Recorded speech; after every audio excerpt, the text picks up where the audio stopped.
देव भक्त भेद अभेद नाही ज्यात ही ज्ञानाची भाषा आहे। आणि अभंगाच्या 4थ्या चरणामध्ये भक्तीचं भाग्य आहे। कारण तुका प्रेमी नाचे गाय गानियात विरोनी जाय, तुका प्रेमी नाचे गाय, हे नाचणं गाणं हे भक्तीच्या संबंधाने असल्यामुळे 4थ्या चरणामध्ये भक्तीचं भाग्य आहे। अभंगाच्या 1ल्या चरणामध्ये वैराग्य, अभंगाच्या 3ऱ्या चरणामध्ये ज्ञान आणि अभंगाच्या 4थ्या चरणामध्ये भक्ती।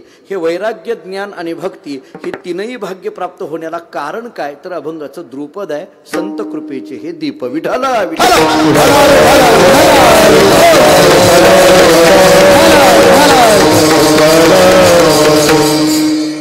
पवित्र भूमी असणाऱ्या या बोधेगाव नगरीमध्ये भगवंताच्या कृपेने, साधू संतांच्या आशीर्वादाने हा अखंड हरिनाम सप्ताह या ठिकाणी वार्षिक पद्धतीचा सप्ताह संपन्न होतो आहे। वारकरी संप्रदायातील थोर महात्म्यांच्या पदस्पर्शाने पावन झालेला हा सगळा परिसर आहे। श्री संत एकनाथ महाराजांच्या सानिध्यामध्ये असलेला हा परिसर आहे। वारकरी संप्रदायातील जी अनेक महात्म्य आहेत त्या सगळ्यांच्या पदस्पर्शाने आणि त्यांच्या वास्तव्याने पुनीत झालेला हा सगळा परिसर आहे। आणि अशा एका पवित्र परिसरामध्ये या उत्सवातली सेवा माझ्याकडे परमभाग्याने प्राप्त झाली। परमादरणीय श्रद्धेय हरिभक्तीपरायण अशोक महाराज इलग यांच्या नेतृत्वामध्ये, त्यांच्या मार्गदर्शनाने आणि समस्त ग्रामस्थ मंडळी, मारुती वस्ती परिवार या वस्तीतील सर्वच असणाऱ्या भाविकांच्या सहकार्याने हा सप्ताह या ठिकाणी संपन्न होतो आहे। 2 अंगाने मी आज थोडं स्वतःला भाग्यवान समजेन। एकतर आजच्या कीर्तनामध्ये माझे वडील सद्गुरू दादा या ठिकाणी उपस्थित आहेत, त्यामुळे त्यांच्या उपस्थितीमध्ये हे कीर्तन सेवा करण्याचं भाग्य मला प्राप्त होत आहे। एरवी तसं परंपरेतल्या गावाला सुद्धा आम्ही बापलेक कधी एकत्रित जात नाही, फडावरच्या गावांनाही कधी आम्हाला दोघांना एकत्रित पद्धतीने जाण्याचा योग येत नाही। कारण अलीकडल्या काळामध्ये कार्यक्रमाची व्यस्तता एवढी वाढल्यामुळे काही परिसरामध्ये त्यांना जावं लागतं, काही परिसरामध्ये मला जावं लागतं। परंतु काही योग असतात की एखाद्या गावाला एकत्रित पद्धतीने येण्याचा, याचे काही संकेत असतात।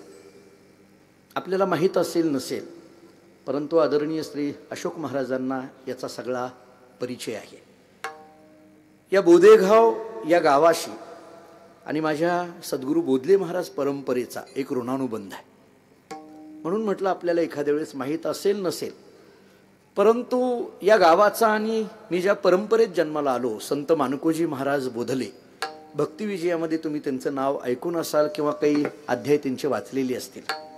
पांडुरंगाने बोध केला म्हणून बोधले आडनाव पडलं, विठोनी एकांती बोधिले म्हणून जगी नाव बोधले, किंवा बोधला म्हणे देवा तू मज बोधिले आवडीने ठेविले नाम माझे। असं मानकोजी महाराज बोधले यांचा इतिहास आपल्याकडे संप्रदायामध्ये सांगितला जातो आणि त्या परंपरेमध्ये आम्ही जन्माला आलो। संत मानकोजी महाराजांचे 10वे वंशज म्हणून सद्गुरू दादा आहेत आणि पुढे 11वी पिढी म्हणून आमच्याकडे आहे। याचं कारण असं आहे की या बोधेगावचं आणि या परंपरेचं नातं असं आहे। आमच्याकडे ज्या काही प्रमुख वाऱ्या सांगितल्या त्याच्यामध्ये बोधले महाराज परंपरेला एक पैठणची वारी ही मुख्य वारी सांगितली। आणि माझे पूर्वज 350-400 वर्षापूर्वी मानकोजी महाराज हे पैठणला जात असताना बोधेगावमध्ये थांबले, त्यांनी मुक्काम केला असा आमच्याकडे उल्लेख आहे। बोधेगावामध्ये ते थांबलेले, त्यांचा मुक्काम झालेला आहे। आणि त्यामुळे तो ग्रंथ म्हणजे आमच्याकडे जो बोधलीलांबरी नावाचा ग्रंथ प्रमाण ग्रंथ आहे की ज्या ग्रंथाला बोधले परंपरेमध्येही सन्मान आहे आणि वारकरी संप्रदायामध्येही सन्मान आहे, अशा बोधलीलांबरी ग्रंथामध्ये जे मानकोजी महाराजांचं 25 अध्यायामध्ये चरित्र आहे, त्या ग्रंथामध्ये काही ओव्या ज्या पैठणच्या वारीच्या संबंधाने आहेत, त्याच्यामध्ये बोधेगाव या गावाचा जवळजवळ 7 ते 8 वेळा उल्लेख आलेला आहे। माझे वडील दादांनी अशोक महाराजांना तो ग्रंथही दाखवलाय, त्या ओव्याही दाखवलेत की कुठं त्याचे उल्लेख आलेले आहेत, कशाच्या संबंधाने उल्लेख आले याचाही कथाभाग त्यांनी सांगितलेला आहे। महाराज ज्यावेळेस नवगण राजुरीला मुक्कामाला थांबले आणि मग तिथून दुसऱ्या दिवशी बोधेगावला आले असा इतिहास आहे। त्यामुळे राजुरी जवळच आहे, बोधेगाव इथं आहे आणि पुढं पैठणचा प्रवास सरळच आहे। त्यामुळे त्या काळामध्ये महाराज धामणगावहून म्हणजे बार्शी तालुक्यातून पंढरपूरला पैठणला जात असताना, ही वारी करत असताना, एकनाथ महाराजांची वारी करताना बोधेगावला थांबले। एवढंच नाही तर आणखीन एक पुढे उल्लेख असा आलाय की आमच्या घराण्यामध्ये तसं मानकोजी महाराजांचं घराणं हे दोन अंगाने, एकतर कुळाच्या दृष्टीने विचार केला तर क्षत्रिय घराणं, आणि दुसरा भक्ती संप्रदायाचा विचार केला तर पांडुरंगाची वारकरी संप्रदायाची परंपरा असल्यामुळे भक्तीचा प्रचार आणि प्रसार करणारं घराणं. परंतु मानकोजी महाराजांनी नंतरच्या आयुष्यामध्ये जे वेदांत शास्त्र जगाला सांगितलं, त्या वेदांत शास्त्राचं चिंतन जगाच्या समोर अभंगाच्या माध्यमातून ठेवलं. महाराजांची अभंगाची 125 अभंगाची गाथा आहे. मला आनंद आहे की त्यातल्या एका अभंगावर आदरणीय महाराज अनेकदा कीर्तन करतात, अनेक पिढीला. म्हणजे अशोक महाराजांनी, मी तर म्हणजे तसा अभिनिवेश नाही बाळगणार, परंतु मानकोजी महाराजांच्या अभंगावर कीर्तन करणारे आमच्या परंपरेत सोडून जर दुसरे कोण महाराज असतील तर फक्त अशोक महाराज आहेत. कारण मला अशोक महाराजांची ओळखच त्या कीर्तनाने झाली. म्हणजे मी आज तुमच्या पुढे ज्या वास्तवता आहेत त्याच बोलेल, त्याच्यामध्ये कुठल्याही पद्धतीचा अवडंबरपणा मी करणार नाही. त्याचं कारण असं आहे की मला ज्यावेळेस अनेकांनी सांगितलं की बोधले महाराजांच्या अभंगावर कीर्तन अशोक महाराज करतात, मी महाराजांना पाहिलं नव्हतं, महाराजांचा माझा तसा परिचयही नव्हता, परंतु अनेकांच्या मुखातून मी ऐकलं. आणि मग कोणत्या अभंगावर कीर्तन करतात तो अभंग मला काही लोकांनी पाठवला. तो आमच्या गाथ्यामध्ये प्रमुख अशा पद्धतीचा अभंग मानला जातो. आणि त्याच अभंगावर महाराजांनी महाराष्ट्रभर अनेक वेळेला त्या अभंगावर कीर्तनं केली आणि मग ऐकून फार मोठा आनंद वाटला. त्यामुळे मानकोजी महाराजांची जी काही अभंग आहेत त्याच्यामध्ये जी ज्ञानाची भाषा आहे, मानकोजी महाराजांच्या अभंगामध्ये जी वेदांत शास्त्राची भाषा आहे, ते मानकोजी महाराजांनी वेदांत शास्त्र अभंगातून कधी सांगायला सुरुवात केली तर त्याचा एक उल्लेख बोधलीलांबरीमध्ये असा आलाय की याच पैठणच्या वारीमध्ये बोधेगावला ज्यावेळेस महाराज थांबले, याच बोधेगावामध्ये सनत कुमारांनी मानकोजी महाराजांना ज्ञानाचा बोध केला, उपदेश केला आणि तिथून महाराजांनी अभंगामधून ज्ञानतत्व मांडायला सुरुवात केली. थोडं वेगळ्या अंगाने बोलायचं झालं तर बोध या शब्दाचा आणखीन एक अर्थ सांगितला जातो. ज्ञान, हे ज्ञान ज्या बोधेगावनी दिलं ते बोधले असं म्हणायला हरकत नाही.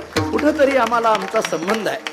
त्यामुळे सनत कुमारांनी मानकोजी महाराजांना ज्ञानाचा उपदेश, वेदांत शास्त्राचा उपदेश ज्या गावामध्ये केला ते गाव हे बोधेगाव आहे. आणि त्यामुळे अशा बोधेगावामध्ये, या पवित्र अशा भूमीमध्ये ही सेवा आज संपन्न होते आहे.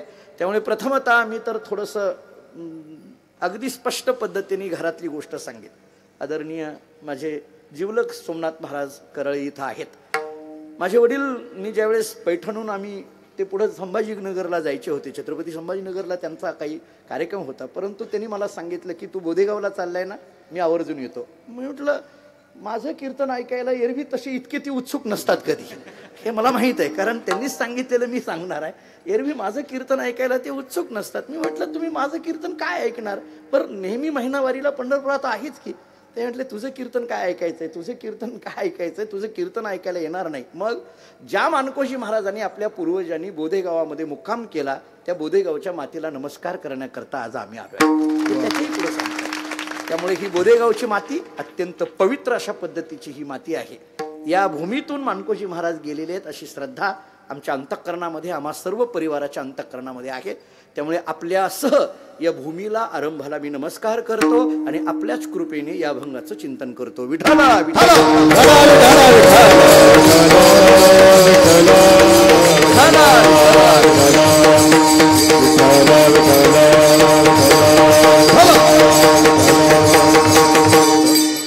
या अभंगाकडे जर पाहिलं तर या अभंगातले शब्द फार महत्वाचे आहेत. जगद्गुरु श्री संत तुकाराम महाराज या अभंगातून सांगतायत, वैराग्याचे भाग्य संत संग हाची लाग, संत कृपेचे हे दीप करी साधका निष्पाद.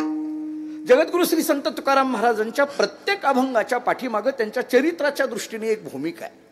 मी तर थोडंसं आणखीन पुढे असं बोलेल की तुकाराम महाराजांच्या चरित्रातून प्रगट होणारी तुकाराम महाराजांचे अभंग किंवा तुकाराम महाराजांच्या अभंगातून प्रगट होणारं तुकाराम महाराजांचं चरित्र, असं दोन्ही अंगाने जरा स्पष्ट बोलायचं झालं तर गद्य स्वरूपामध्ये कुणीतरी तुकाराम महाराजांचं लिहिलेलं चरित्र वाचण्यापेक्षा तुकाराम महाराजांच्या अभंगाचं पारायण केलं की तुकाराम महाराजांचं चरित्र कळून जातं. अगदी जन्मा आलो त्याचे इथपासून ते आम्ही जातो अमुच्या गावा इथपर्यंतचं चरित्र महाराजांच्याच गाथ्यामध्ये आपल्याला दिसून येतं.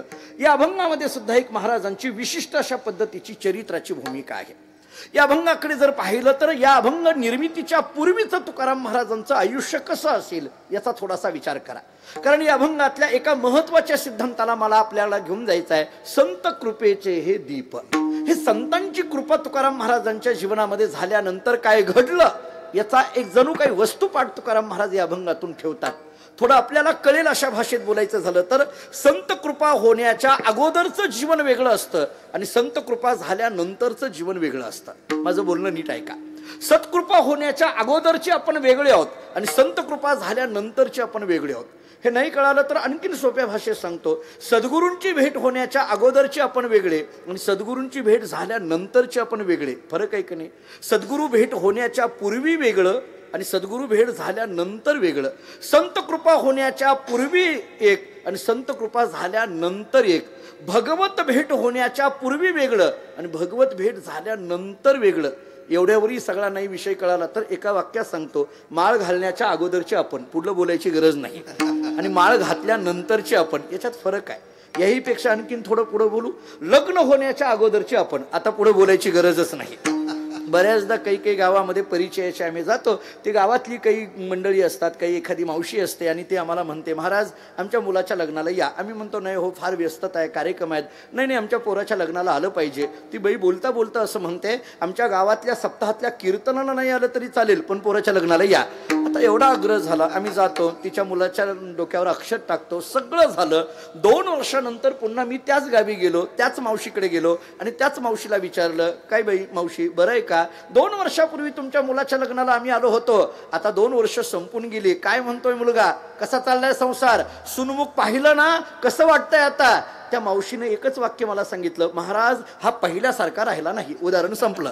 कळालं का? पहा, पहिल्यासारखा राहिला नाही याचा अर्थ काय? लग्नाच्या अगोदर वेगळे होतो, लग्न झाल्यानंतर वेगळे आहोत. हे जसं प्रपंचामध्ये आहे तसं संत कृपा होण्याच्या अगोदरचं जीवन वेगळं आणि संत कृपा झाल्यानंतरचं जीवन वेगळं. विठाला विठाला.